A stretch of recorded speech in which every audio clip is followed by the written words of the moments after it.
I'm especially happy that Baruch invited me to speak tonight because I have a great Dvar Torah this week, and I'm happy to have someone who to share it with. Because sometimes the kids at home don't always listen. So in this week's, I think this is what you guys were discussing. I was kind of eavesdropping before, but what are you going to do? So on Rosh Hashanah we blow the shofar. Why?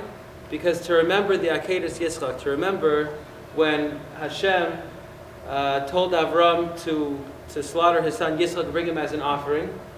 And in commemoration of that, we blow the shofar, the ram's horn. So the question is, I never really thought about this for some reason, but I just saw a pshat about it this year. I saw an explanation that it really makes no sense. If you think about the story was that God told Avram to go slaughter his son.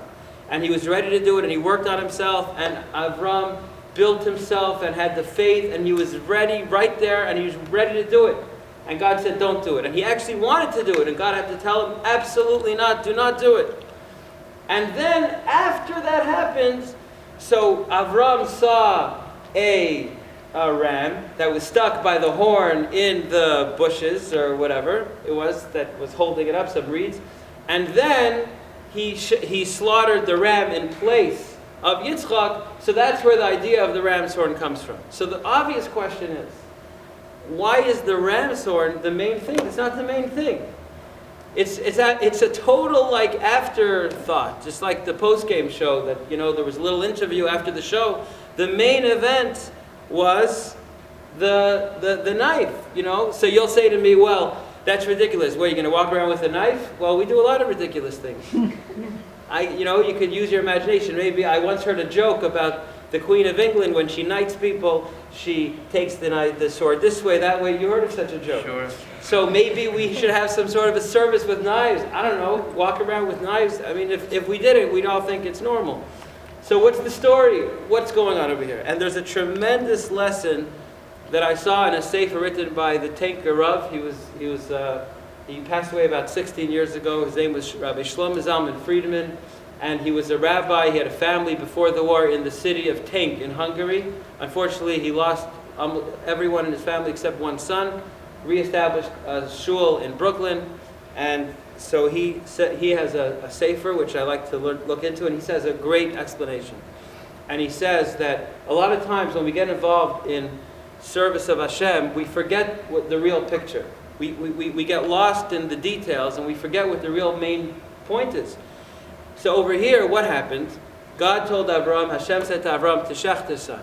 Okay, so of course he's doing God's will, so he's going to shech his son. But then what happened? Hashem's will changed. Now Hashem's will was that he does not shech the son. But Avram already, his will was to shech the son. He already built himself up. That's what he wanted to do. Yet, right away, he kept his focus, he kept the perspective and the main purpose, which is to serve Hashem, not to serve himself, not to do what he felt good about doing, and he shechted the ram with the full enthusiasm as if it was his son, which is what he really wanted to do at that point. So we see from here a tremendous lesson. So I once heard a story about, this story takes place in Europe before transportation, we'll have to say. So there's a member, it's a small shtetl, a small shul in the city, and they see some new guy shows up. They hadn't seen him before. He shows up. He's in town. Very serious guy. He was in town. It was already 2 years. No one ever saw him crack a smile. Very intensely serious guy. And, one time, it was Purim nights. So somebody notices.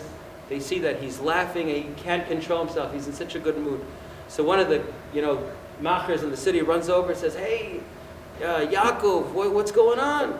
He says, I'm telling you, I never explained, but I'm very serious about my mitzvah observance, and I love doing all the commandments, but I never could do it right. I always feel like maybe something's not perfect with my esrog. Maybe the esrog has a nick in it. If it's Shabbos that I'm keeping, maybe I did something I didn't realize. There's so many laws. It's so confusing. And maybe it wasn't perfect. Of course, this is not the right attitude, and this is not a real story. But so that's what he said. He said, but tonight we know that there's a mitzvah Purim night to give money to a poor person. Matanas le'avyonim. It's the greatest mitzvah. One of the big mitzvahs on Purim, the 3 mitzvahs. And I found somebody, this guy has nothing. And I always, every year, a guy he had some money, he didn't. This guy I know has absolutely nothing. He's starving to death. He doesn't have clothes. And this year I'm going to fulfill the mitzvah absolutely perfectly. And that's why I'm so happy. And he was so happy the whole Purim. Okay, so after Purim, one of the leaders of the congregation goes over to him with a pen and a pad. He says, okay, so what's his name? He says, I'm not telling you.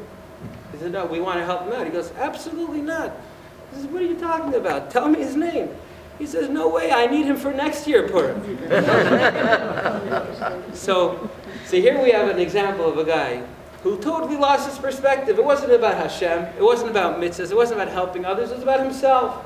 So that's the lesson that we see from Avraham Avinu, that it wasn't about him, it was about Hashem. And it's a lesson that we can take in our service of Hashem to always have the right intentions in mind, not to get lost with ourselves. And this, of course, is very important also with our relationships. You know, you have to think about the other person, not to go, tell your wife, I'm taking you out tonight, we're going out. And I had this great restaurant, they have the best burgers. And she's like, oh, but I don't like meat. We're married for 15 years. I only like fish. No, this is a great restaurant. I'm telling you, it's amazing. Come, let's go. It affects our relationships as well, and we should learn from this great lesson of our forefather Avraham Avinu. Thank you.